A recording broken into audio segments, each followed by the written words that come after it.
अस्सलामुअलैकुम रहमतुल्लाह।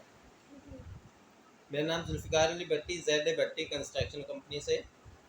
मैं आज कंस्ट्रक्शन की मुख्तसर सी आपको डिटेल बताऊंगा कि कंस्ट्रक्शन के अंदर क्या क्या काम होता है, चाहे वो रेजिडेंशियल कंस्ट्रक्शन हो, चाहे वो कमर्शियल हो, हाई राइज बिल्डिंग हो या फैक्ट्री वगैरह हो। तो सबसे पहले जिस ज़मीन के ऊपर आप कंस्ट्रक्शन करने जा रहे हैं उस ज़मीन क्लियर होनी चाहिए। KDA, SDCA के LDA या जो भी शहर है उसकी जो भी अथॉरिटी है उससे उसका नक्शा पास होना चाहिए। और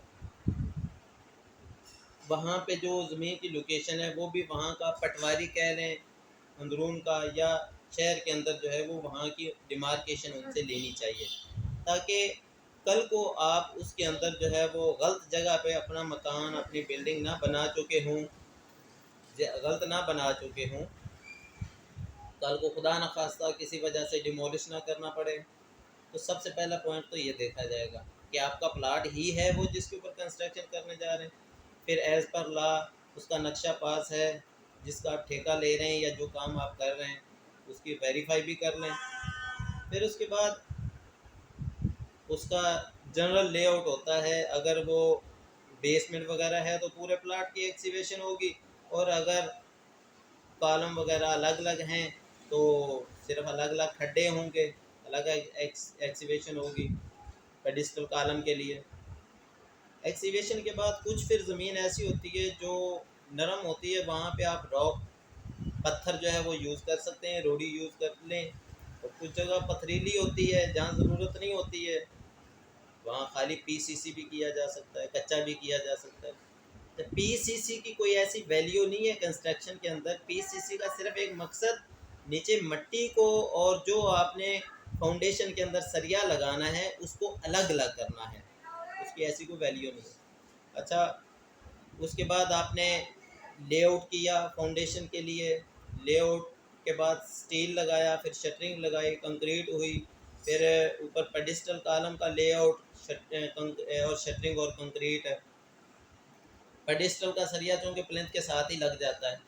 इसके बाद आप बैक फिलिंग करेंगे, तो बैक फिलिंग का चाहें तो उसको 1-1 फुट मिट्टी डालने के बाद कंपैक्शन करते जाएं, या 3-4 फुट तक मिट्टी अगर आप डालते हैं तो उसको फिर अच्छी तरह 8-10 टैंकर पानी के डाल के अच्छी तरह बिठाएं, ताकि आपका काम मुकम्मल होने के बाद जब आप टाइल मार्बल लगा रहे हैं और उसके बाद कोई बारिश या साइड से बिल्डिंग के अंदर कोई पानी आ जाता है तो उससे नीचे ज़मीन मिट्टी जो है वो बैठे ना।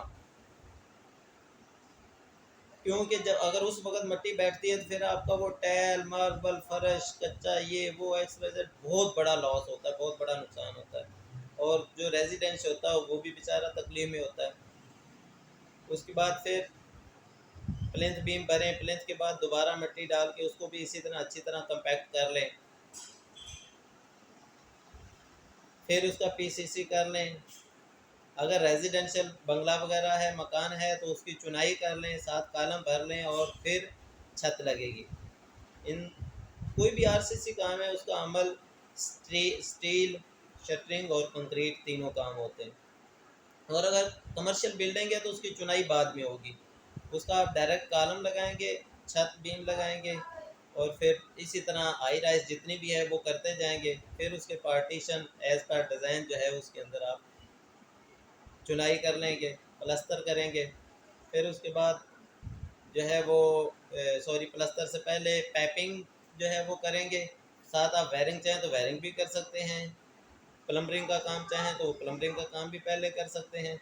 अदरवाइज़ प्लम्बरिंग का काम बाद में भी किया जा सकता है, उसमें थोड़ी बहुत कटाई जो है वो प्लस्तर को डैमेज करेगी, मगर वो बड़ी मुश्किल 1-आधा% होगी। लेकिन इलेक्ट्रिक का काम बहुत ज़रूरी है, वो प्लस्तर को कम अज़ कम 20-25% तक जो है वो प्लास्टर को डैमेज कर देगा, अगर प्लास्टर से पहले इलेक्ट्रिक का काम नहीं हुआ तो।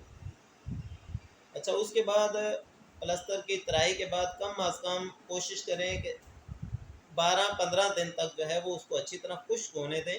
उसके बाद फिर कलर का काम करें। अच्छा, टाइल जो है वो कलर से कम अज़ कम बेहतर है कि 2 कोट जो है वो पहले कर लिए जाएँ। 2 कोट टाइल से पहले कर लिए जाएँ, ताकि बाद में टाइल के ऊपर जो है उसका कलर वगैरह ना आए, और फाइनल कोट जो है वो टाइल के बाद ही किया जाए, क्योंकि टाइल का कचरा जो है वो सीमेंट और मिट्टी रेती वगैरह जो है वो दोबारा भी दीवार पे लगेगी, और फाइनल कर लेते हैं तो फिर वो दीवार जो है दोबारा ख़राब हो जाएगी, दोबारा उसको रिपेयरिंग करनी पड़ेगी। तो फाइनल कोट जो है वो टाइल के बाद ही करें, और उसको भी कोशिश करें कि टाइल के ऊपर जो है वो साइडों पे जो है वो कागज़ या कोई ऐसी चीज़ बिछा लें कि दीवार का जो है वो कलर डिस्टेम्बर वगैरह नीचे टाइल पे ना गिरे, कम से कम, मतलब सर कुछ गिर सकता है मगर कम से कम गिरे। टाइल के बाद फिर किचन का काम होगा।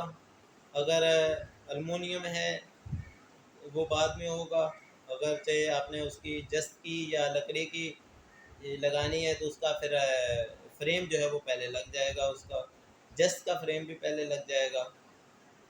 जस्ट का तो खैर चुनाई के साथ ही लग जाएगा फ्रेम, चुनाई के साथ आप लगा सकते हैं, प्लस्तर से पहले लगेगा। लकड़ी का चाहें तो पहले भी लगा सकते हैं फ्रेम, चाहें तो वो बाद में भी फिक्स हो सकता है, अगर खिड़की दरवाज़ा बिल्कुल इक्वल धार के अंदर, बुनिया डोरी सब लेवल के अंदर है तो उसका ख़ास ख्याल रखना पड़ेगा, वरना कोशिश करें कि पहले लग जाए तो वो ज़्यादा बेहतर है, क्योंकि मिस्त्री आज के दौर में इतने अच्छे बड़ा मुश्किल से जो है ना वो मिलते हैं माशाल्लाह, मगर मुश्किल से मिलते हैं।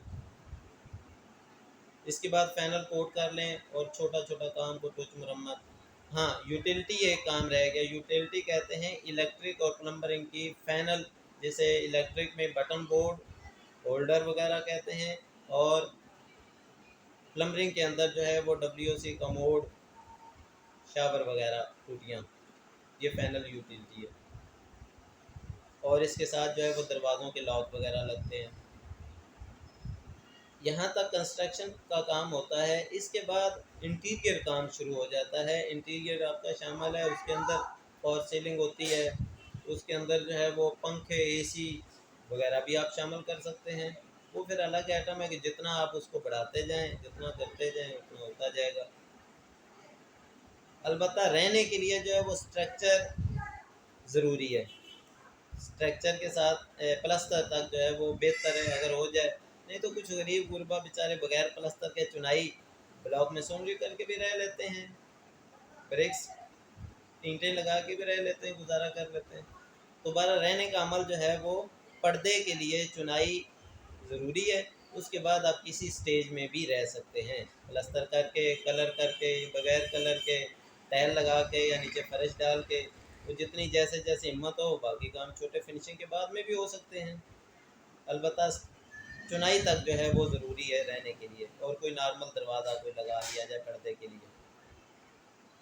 बाकी बातें इंशाअल्लाह होती रहेंगी। कंस्ट्रक्शन के हवाले से कोई भी हेल्प, कोई भी मालूमात लेना हो तो इंशाअल्लाह हमारा 0300 570 9820 व्हाट्सएप पे आप हमें व्हाट्सएप कर सकते हैं, मालूमात ले सकते हैं। और बाकी इंशाल्लाह इस चैनल के अंदर जो है वो नई नई मालूमात आती रहेंगी, डिटेल के अंदर आपको बताया जाएगा। एक्सीवेशन का अलग प्रोसेस आपको नीचे फाउंडेशन का बताएंगे, फिर प्लिंथ का अलग बताएंगे, डिज़ाइन का कि कितने पॉइंट पे डिज़ाइन होना चाहिए।